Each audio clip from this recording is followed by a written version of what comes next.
watering depends upon so many factors: the size of the plant, the size of the grow bag, what potting mix you're using, how much sun is this grow bag and the plant getting, because the plant will use up water. There will be some water loss to evaporation because of the sun. So watering is very, very personal. How much am I watering these? These were smaller when I put them in, and it's a 12 by 18 inch grow bag, and I'm getting around 2 to 3 hours of sun. So when I transplanted them for the first time, the potting mix was dry. So I was putting around a liter of water every other day depending on the sun and how the potting mix dried up. Once the plants become bigger, this grow bag takes around 2 liters of water, and then I need to water every second or third day. Now here is a fabric pot, 10 liter, 3 gallons, and it has one peanut plant in it. This one dries out quicker. I have a plate at the bottom so that I can put in more water. The coral vine plant is also in a 12 by 18 inch grow bag, but see how big it has become. And I need to water this daily because this grow bag is too small for it and the plant is too big. So that means that whatever water I put, around 2 liters, after which it starts to drip down. So I add 2 liters, and the only way to keep this going is to water it daily. So see the grow bag size and the plant size, how it affects the watering. If this was in full sun, it would probably need watering twice a day. Right now it's just getting 4 hours sun and still I'm watering daily. Otherwise, for most of my plants, I'm watering every second or third day in the beginning of the growing season when the plants are small, and as the plants get bigger and go into full production mode, I have to water them on alternate days. I haven't had to water anything daily except when I was growing the red Gandhari in this fabric pot, and I needed to water it twice a day because that plant was huge and this grow bag was just drying out completely. Ideally I should have a bigger holding tray at the bottom so that I can put in a lot of water here. This one is not sufficient. I will change it. In this long rectangular pot I have direct sowed some marigold seedlings. You can see them here.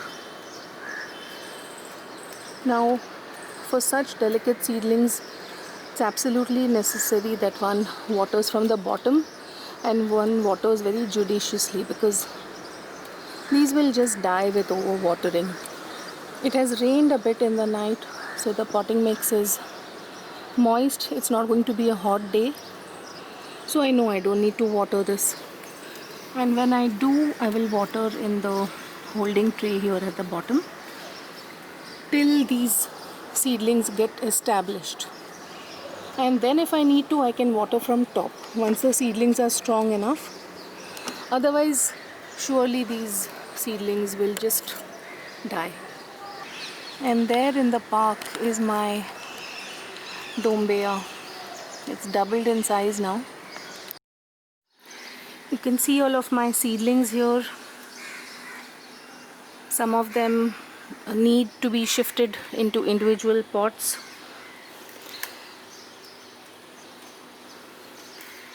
Some have been shifted into individual pots, but you can see that they're all placed in a tray, because the best way to water seedlings is to water in this tray below, because seedlings are very young and delicate no matter what seedling it is, especially small seedlings, tomatoes, peppers, basil, eggplant.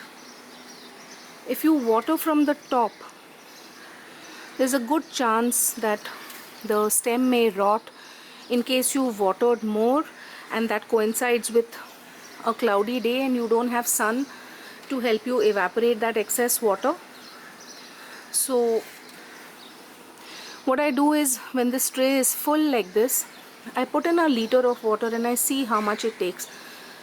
If all of it is gone very quickly, then I add 1 more liter of water, and that is provided it is a day where there is sun. So when you're starting your seeds, make sure you're seeing the weather, that there's no chance of rain in Mumbai now. It's 4th of October and we've had rain yesterday. It may rain for the next 2 days on and off. That means it's going to be an overcast day.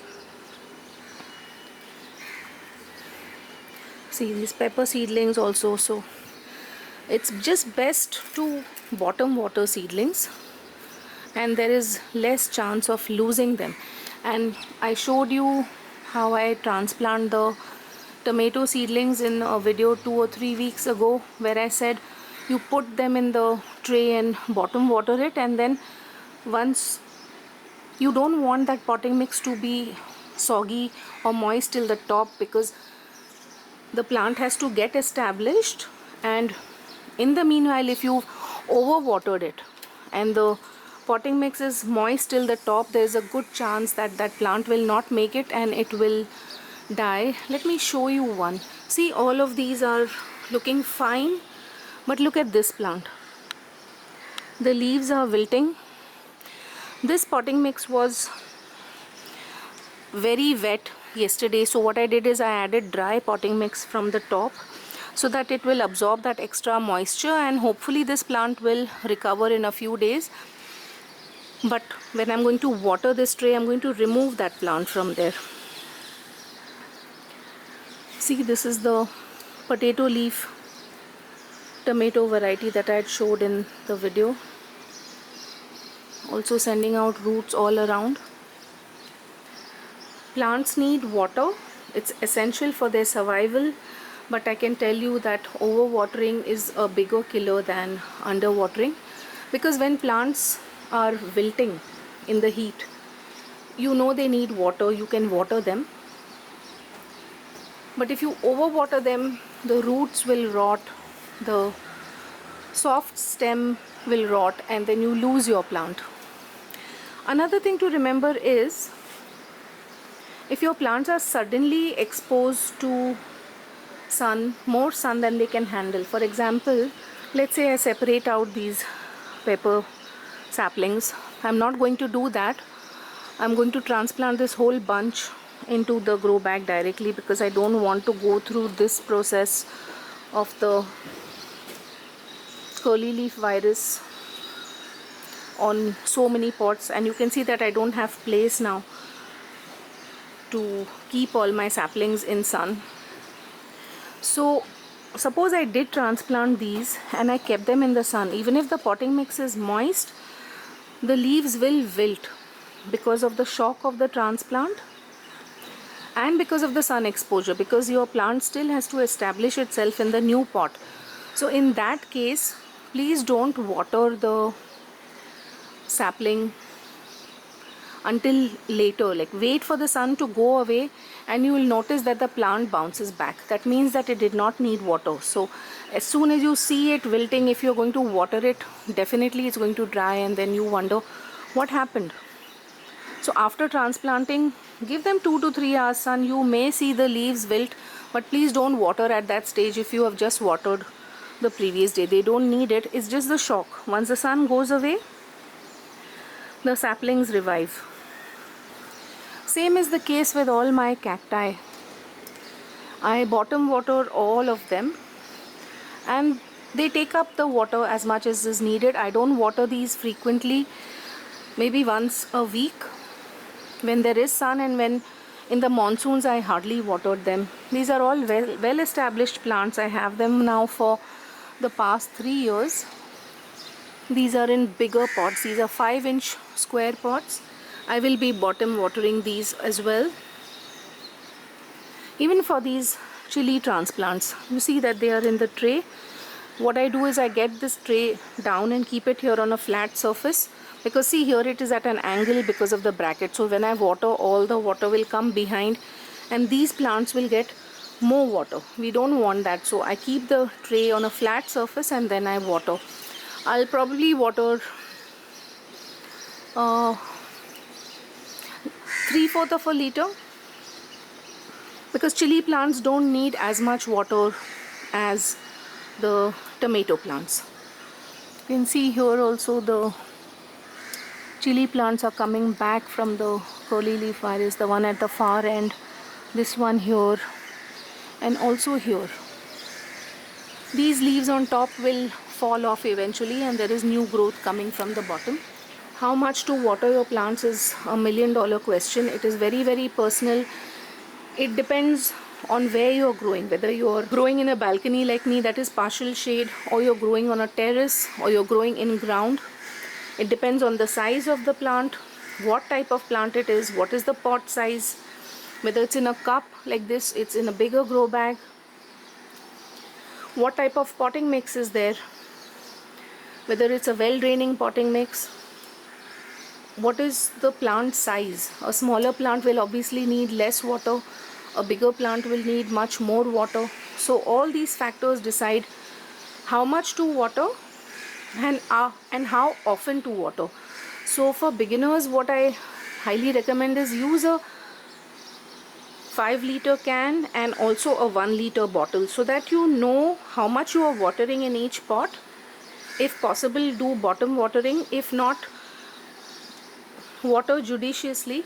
Keep notes, observe your plants, and see when the potting mix is almost dry again, you put your finger in the potting mix or soil, and if it feels cool and moist, that means it doesn't need water.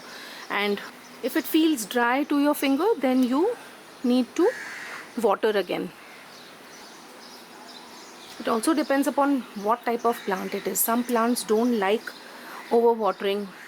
For example, moringa. If it is overwatered for whatever reason, maybe in the rains, or if it is cold, the leaves turn yellow and it sheds all its leaves. Cacti and succulents don't like overwatering. Chili plants don't like overwatering. Once you water, you want to let the potting mix dry out completely, and then you water deeply. This is a very important thing. Don't water from the top. You feel the top is moist and the rest of the potting mix is dry. This is my potting mix: compost, vermicompost and vermiculite. Now if you're using a soil based potting mix, make sure that you water slowly and deeply. If you water in a rush, you know, a completely dry surface does not attract water. The water just rushes away. So your surface will look wet, and inside the potting mix or your soil will be completely dry. You want to water well and you want to water deep. That means that you want to see the water come out from the base. If you're on a terrace, this is not a problem. For me, over the years, watering in these grow bags, I know how much the plant needs, because I'm growing limited varieties: tomatoes, peppers, basil, moringa.